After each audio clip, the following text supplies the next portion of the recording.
Hey everybody, welcome to the award-winning Weekend Filler. That's right, we just won an award this very week.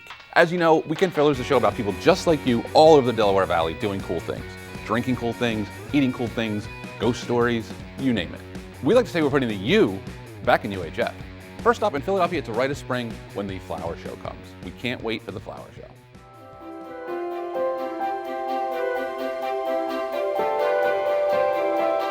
Spring is sprung in the Pennsylvania Convention Center. The Philadelphia Flower Show is the largest flower show. It's the longest running flower show in the world. It's the oldest flower show too. We're in the Guinness Book of World Records. My name's Ellie Delaney and I'm a junior English student from University of Delaware. This is my first year at the show and I'm definitely impressed. Almost 250,000 people that attend the flower show in 10 days. So that's about 25,000 people a day. So we get a lot of traffic and a lot of people, not only from the Philadelphia area, but all up and down the East Coast, all the way from Boston, all the way down to Virginia and out to Ohio and Chicago. We literally get people from almost 40 states to come visit the show every year, and about 7 to 10 countries come and visit the show as well.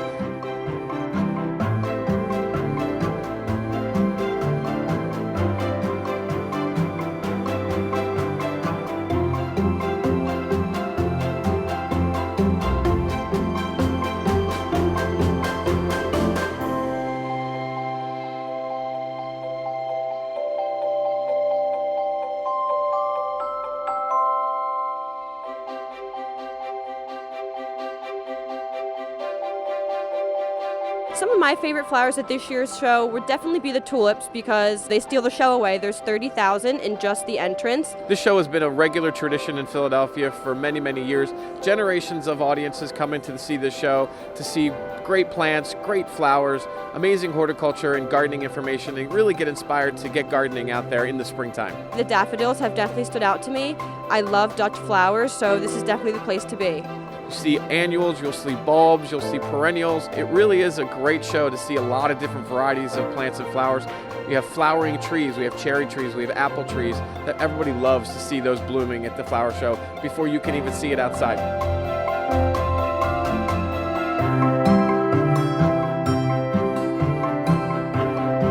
We're at the judging corner of the Philadelphia Flower Show where every year people enter their most prized and beautiful bouquets.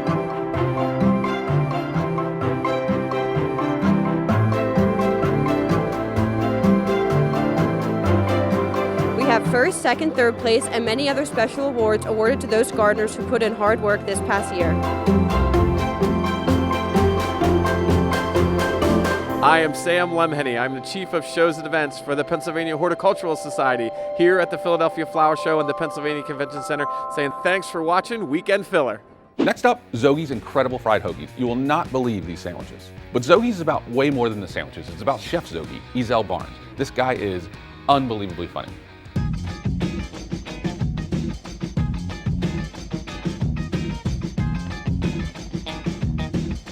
Zoagie is an unbelievable fried hoagie, deep fried fresh roll that we found out to be gold, baby, gold! It's steamed, you know what I mean?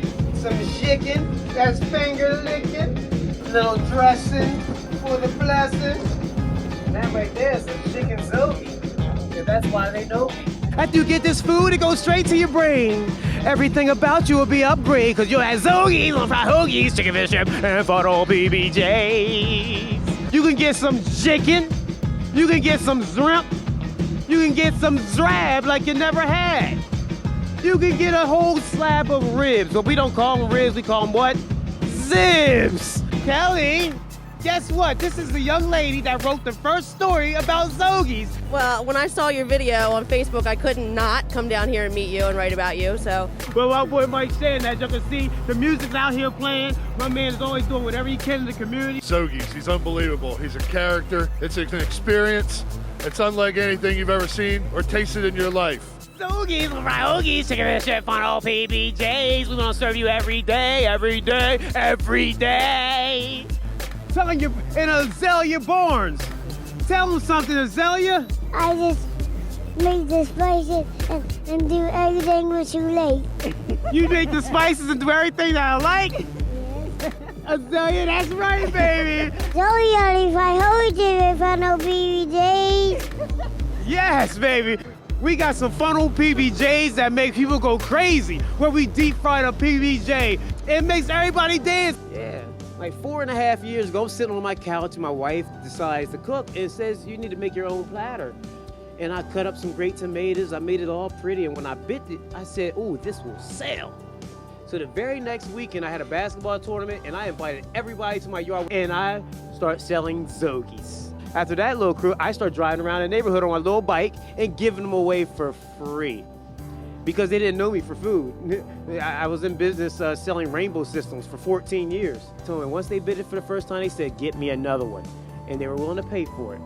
And for 4.5 years, I never had a weekend off. All I did was grind. And Chef Key is a neighbor, and she would come get a shrimp platter, and that might be my only sale today. I mean, they were waiting for me. They had saw me on Facebook and Instagram for the previous year. Penns Grove showed me so much love. People come here hungry sometimes, so we got a section for hungry. So we'll give you 2 different meats. Now, if you're starving, we got a triple no-dough.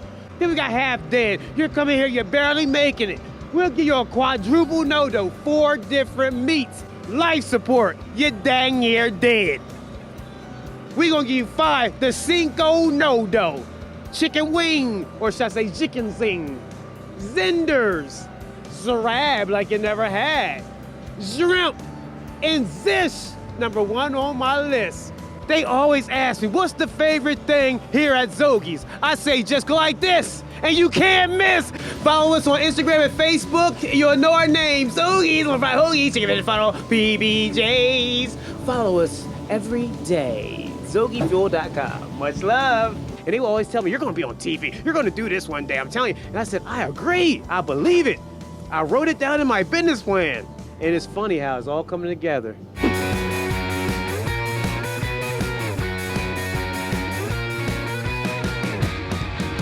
They have big personalities, they're really curious, they love to interact with other penguins, they like to be together, but they like to come up to the keepers as well just to kind of inspect what you're doing. Welcome back, Fillerinos. Next up, we're going to move our happy feet onto the Adventure Aquarium for blue penguins. The thing that brought us to this piece was Eleonora. She's the baby penguin, and they're the smallest penguin in the world, so a baby one is even smaller, and they're just adorbs.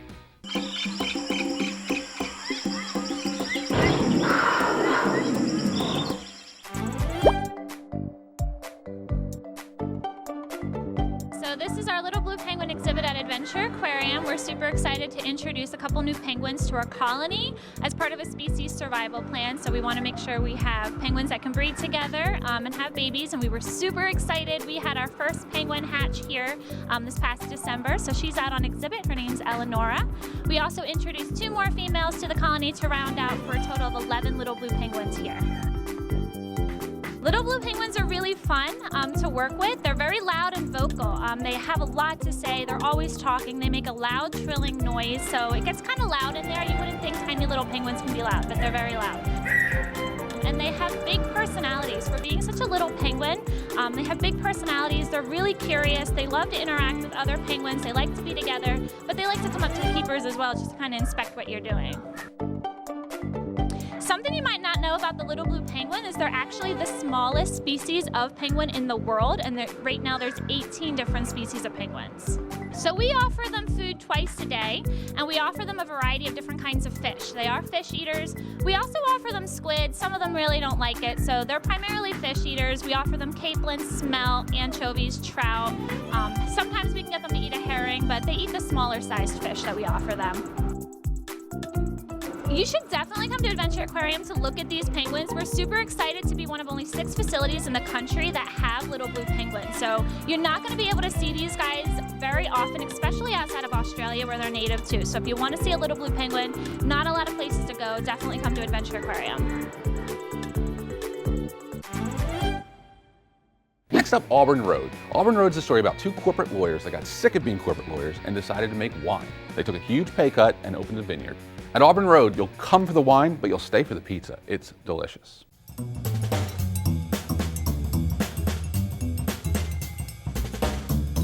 Hi, my name is Scott. Welcome to Auburn Road Vineyards. This all started back in 2004. There were 6 of us that are now partners. We were working corporate jobs in Philadelphia. I was corporate counsel at Philadelphia Stock Exchange. Jules was a litigator, and we were trying to figure out, okay, so we don't want to do what we are presently doing. What else are we qualified to do? And quickly realized we weren't qualified to do anything other than what we were doing. which, believe it or not, was a very liberating realization, right? Because once you realize you're not qualified to do anything else, the whole wide world of stuff you're not qualified to do kind of opens up to you. You just got to pick something. And so we bought the farm here without ever having made a drinkable bottle of wine or without ever having plowed a field, and figured we'd learn as we went along. Jules is our winemaker. She studied the process completely untrained, no formal training anyway, and she's just naturally brilliant at it. She's one of those things where she was put on this planet to do this. I mean, who knew? I married her, she was a lawyer. Most people can make a wine that you can drink, but when we started seeing that with the fruit from our own field, which was really a huge part of it, because as long as Dave could make a quality fruit, almost anyone can make a quality wine. But what we're trying to do is make great wine. Once we started seeing some really good medals coming in from the wine reviews, seeing that our customers keep coming back, then it became really fun. My partner Joey and I are both aging musicians, so when it came time to give the wine stupid names, that's kind of where our brains went. They said to us, whatever you do, don't give the wine stupid names or funny labels like this because you won't be taken seriously, right? So I considered that advice. I ultimately rejected that advice for a couple of reasons. One, we are a winery in New Jersey. How much less seriously are you going to take us, right? But secondly, we want people to try these things on their own merits. If you dig it, great. If you don't, that's cool too, but at least you come to it with an open mind, right? This is Rosalita. This is our sweet rosé, which was named, of course, after the Springsteen song. This we call Give Peach a Chance, and this is Jersey Peaches. And this, of course, is named after the John Lennon song. The White Bottle, named after the Beatles' White Album. This is Dry Rosé. This we call Eidolon, and this is actually named after a Walt Whitman poem, Jules and I being former literature majors. And a portion of the proceeds of this go to support his house in Camden, by the way, which is kind of cool. And this is Gaia. I mean, we, Auburn Road, are a small business, and pizza and wine just kind of go together. And so basically this is two small businesses that have, sort of incubated together. This is Dean from Ravello Pizza. Dean and Ron, our local guys, are looking for the same thing we were looking for, which was, another career. And so they came up with the idea of making this amazing pizza. And originally it was on the back of a truck. So we built them this room, and they attached the pizza oven to it, which is all wood-fired, and it is the best pizza on the planet. And I am a snob about such things. The one thing that I know that we do differently than pretty much anybody is this place. So this we, like I said, we call the Enoteca, and this is made in the style of an Italian wine bar. If you've been over to Italy, the idea is you can go to a bar and hang out with, the kids and grandma and the dog and everybody. And that's the idea, is to be able to come out here and sit and relax and have a glass of wine. Your kids can run up and down the vineyard roads. They can have gelato, we have cappuccino, we have espresso, we do amazing pizza. So there's a little something for everybody here. And so this is something I think that sets us a little bit apart. And honestly, I think that's one of the reasons that, that you see wineries, particularly developing and evolving in this part of the world, is not so much that the world needs another bottle of wine. Maybe it doesn't, but the truth of the matter is, what it does need is this experience, right? It gives people, especially city people that we used to be, the opportunity to come out to a place like this and kind of escape it for a little while. So on behalf of all of us here at Auburn Road, thanks so much for spending a little time with us, and come out and see us again soon. We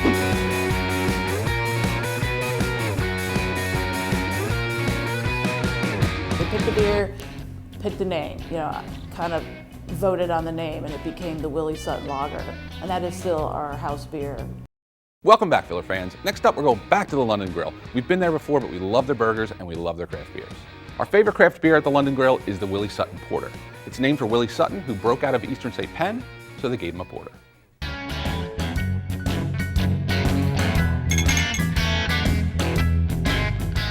So Willie Sutton, very famous prisoner at Eastern State Penitentiary.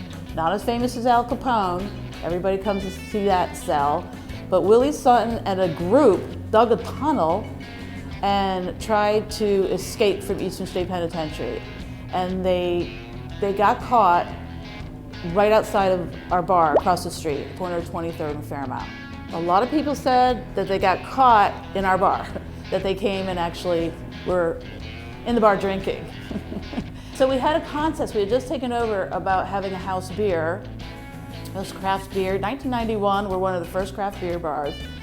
Carol Stout from Stout's Brewery in Adamstown came down. We tasted different beers from Stout's, and we picked a beer, picked a name, kind of voted on the name and it became the Willie Sutton Lager. And that is still our house beer. And it's the easiest beer to drink here. We have all the other beers like the fruity sours, IPAs, Imperials, but Willie Sutton's is straight up lager. Burgers do pay our bills. We get Best of Philly for burger all the time. Our burger is it's grass-fed beef from Lancaster County, just with some salt and pepper. And we grill it, and it's served on a toasted English muffin. The London burger is caramelized onions and Boursin cheese, but you can get anything on the burger. Hand-cut fries with the burger. There's a lot of burgers out there, but we have a great burger. The bar itself is probably the oldest bar in Philadelphia. We love the bar, the tin ceilings and the marble, Tennessee pink marble, and the mahogany, and a great neighborhood. We think the best neighborhood in Philadelphia. They call us the Upper West Side of Philadelphia, Fairmount.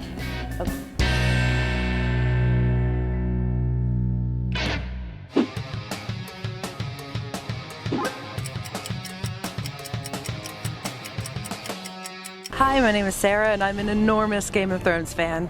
Night's Watch or Kingsguard? Night's Watch. The Hound or the Mountain? Oh, the Hound. The Old Gods or the New? Old Gods. Theon or Reek? Reek. Winterfell or King's Landing? Winterfell. Hodor or Hodor? Hodor. Next up, we're going back to a place we've been to before called the Center for Art and Wood.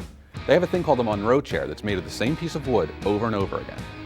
As you go around the Monroe Chair, it actually changes color like a chameleon. Chair chameleon.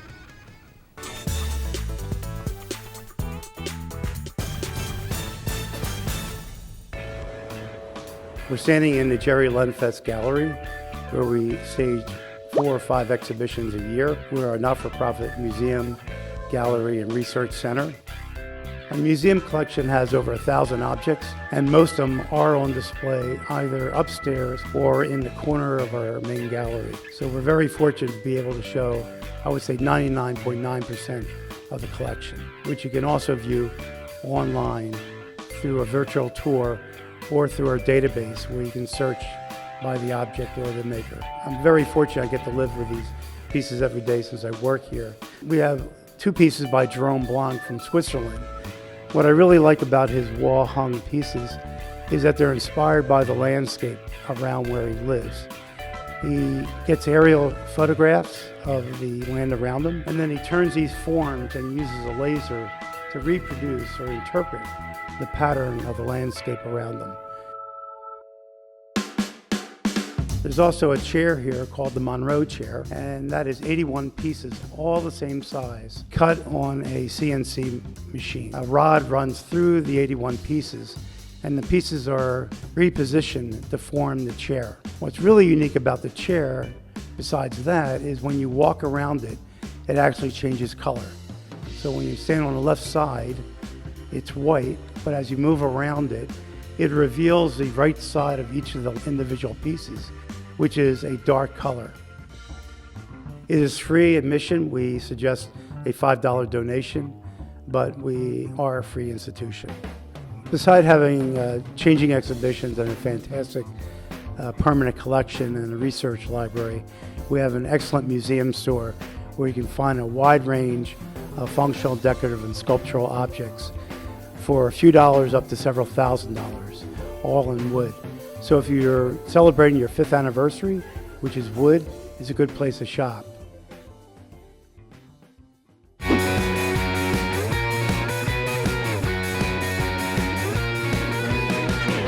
Grand old lady who came so close to death, now finding new life as a gym that is bittersweet to some. It's equal parts amazing and upsetting. Thanks for sticking around, Filler fans. This last piece is my favorite piece. We ripped it from the news, and it's about a place called the Westmont Theater in New Jersey. Our own Lauren Berman did such a great job with this story, and it was really personal to me because that's where I saw Superman for the first time.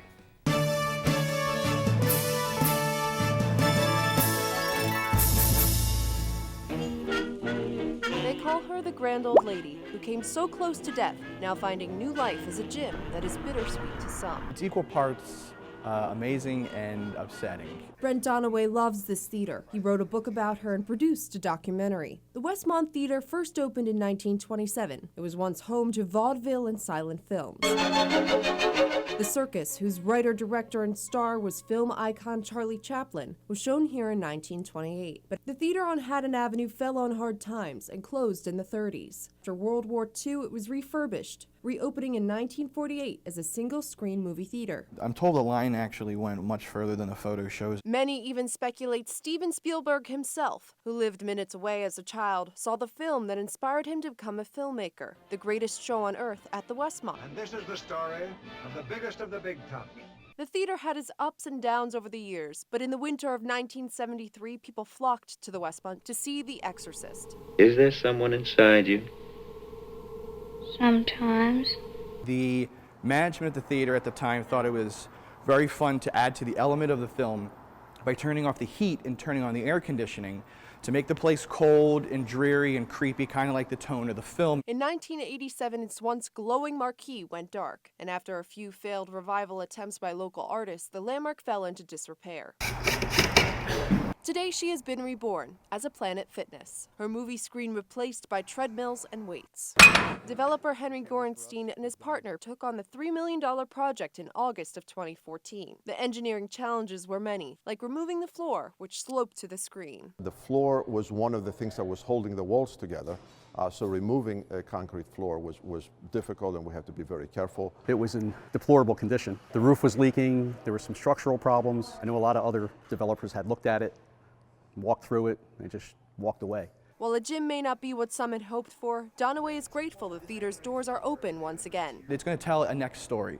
It may be a gym in the beginning, maybe years later it turns into something else. I have memories of coming here many years ago as a kid and watching movies here. We're proud that we could resurrect this place and give it a new use. A lot of effort, and I could even say love, went into this thing. Now, its newly restored marquee lights Haddon Avenue one more time. So that's our show. Thanks for letting us fill a little of your weekend.